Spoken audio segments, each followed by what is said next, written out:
नमस्कार, आप देख रहे हैं न्यूज 18 बिहार झारखंड का डिजिटल प्लेटफॉर्म। मैं हूं शुभे मिश्रा आपके साथ। मार्च का महीना खत्म होते ही अप्रैल के महीने की शुरुआत हो जाएगी और नए महीने की शुरुआत के साथ नियमों में भी नए नए बदलाव हर महीने देखे जाते हैं, जिसका सीधा असर हमारी रोजमर्रा की जिंदगी पर पड़ता है और हमारी जेब पर भी पड़ता है। तो 1 अप्रैल से कौन कौन से बड़े बदलाव होने जा रहे हैं और इसका क्या असर आपकी जेब पर पड़ेगा, इसकी पूरी जानकारी आपको हम इस वीडियो में देंगे। सबसे पहले हम बता दें कि वित्त मंत्री निर्मला सीतारमण ने 1 फरवरी को वित्त वर्ष 2025 और 26 का केंद्रीय बजट पेश किया था।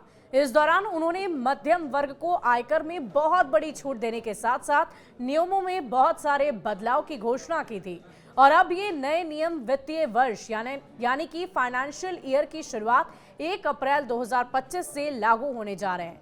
और इन बदलाव में टीडीएस और स्रोत पर टैक्स संग्रह यानी कि टीसीएस से संबंधित नए प्रावधान भी शामिल हैं। हम आपको इसके बारे में विस्तार से जानकारी देते हैं।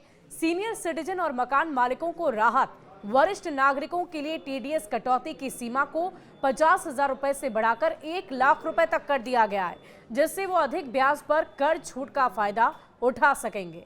मकान मालिकों को भी राहत देते हुए किराए की आय पर टीडीएस कटौती की सीमा को 2.4 लाख रुपए से बढ़ाकर 6 लाख प्रति वित्तीय वर्ष कर दिया गया है। विदेशी ट्रांजैक्शन पर टीसीएस सीमा में बढ़ोतरी की गई है।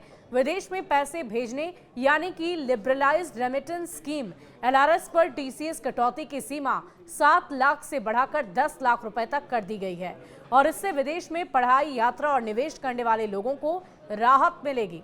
एजुकेशन लोन पर टीसीएस हटाया गया और अगर किसी विशिष्ट वित्तीय संस्थान से शिक्षा ऋण लिया जाता है तो अब उस पर टीसीएस नहीं लिया जाएगा। ये बहुत अच्छी खबर उन अभ्यर्थियों के लिए है, उन छात्रों के लिए जो लोन लेकर पढ़ाई करना चाहते थे लेकिन ऋण की वजह से वो लोन लेने से पहले 10 दफा सोचते हैं। पहले 7 लाख रुपए से अधिक के ऋण पर 0.5% और शिक्षा से संबंधित लेन देन पर 5% टीसीएस लागू होता था, जिसे अब पूरी तरह से हटा दिया गया है। वहीं डिविडेंड और म्यूचुअल फंड पर टीडीएस सीमा बढ़ी है। डिविडेंड आय पर टीडीएस की सीमा 5,000 रुपए से बढ़ाकर 10,000 रुपए प्रति वर्ष कर दी गई है।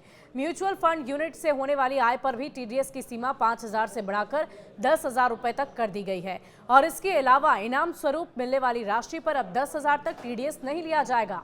एलपीजी सिलेंडर की कीमतों में भी बदलाव संभव बताया जा रहा है। दूसरा क्या बदलाव जिसका सीधा असर आपकी जेब पर होगा वो है एलपीजी सिलेंडर की कीमतों में बदलाव।